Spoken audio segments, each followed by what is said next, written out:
आप अपना बॉयफ्रेंड किनको मानती है, कहाँ है, कैसे है, जहाँ भी है कुत्ता है, 5 गो से बतियाता है और बात नहीं क्या 2 साल से फोन लगा होता नहीं। तानिया झा के नंबर सब में सेव बा। नंबर दिखाइए, नंबर भैया देखिए है तानिया झा। हाँ तानिया झा का नंबर देख तानिया झा लीजिए का आप। नंबर है, ये तानिया झा का नंबर है, लिखा है भाई तानिया झा। तानिया झा फिर एक में देखिए तानिया झा जान लिखा है यहाँ पे। हाँ ये भी है। तब ओकर खाली तानिया नाम तो झा मैंने लगाया उसका। तानिया झा भाई चाचू बदल गई। बताइए ऐसा ऐसा लवर कितना खेत कितना बेचल है? खेत तो सब देखा कितना लाख की गाड़ी ली? 18 लाख हो गई, हाईलाइट हो गई।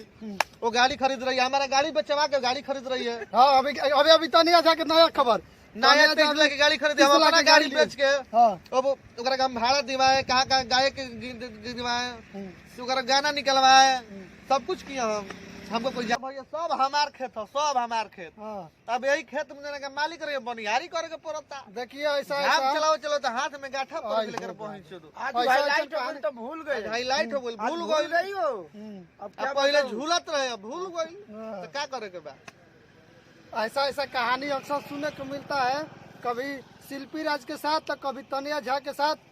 पुराना लवर ओकरा चलते भूसा में के गेहूं बेच ओकरा का हम नहीं लेना है। जो भी देखेगा भाई शेयर कर देना, इसको पहुंचाना है उसके। 5 गो से बतियाता है और भाई खूब, लेकिन दुनिया में जहाँ होगा किसी न किसी जरूर बतियाता होगा। एक फुल गारंटी जो ना हमारे बिया होता है वो 10 गो से बतिया होगा, 5 के सूद खाया होगा। एक गारंटी हम फुल देंगे, ठीक, एकदम फुल गारंटी है। गलती बात नहीं है, गांव घर कोई बात गांव ही कहानी बात तानिया झा के पास पहुंचाई। हाँ तानिया झा के पास भाई जो भी देखेगा इसको शेयर जरूर करना, तानिया झा के पास पहुंचाना है, पहुंचाना है। 6 महीना से हाँ। जब से हाईलाइट हमारे भैया ने किए हैं और तब से वो 6 महीने भोजपुरी में बवाल मचा के रखी है। हम लोग को भूल गई। पूरा गांव में घूम कर पूछ लीजिए, संगे लिया के जाते रहे, भोरे 4 बजे उठा के बिना मैदान को लिया के जाइए पहुंचावे स्टूडियो।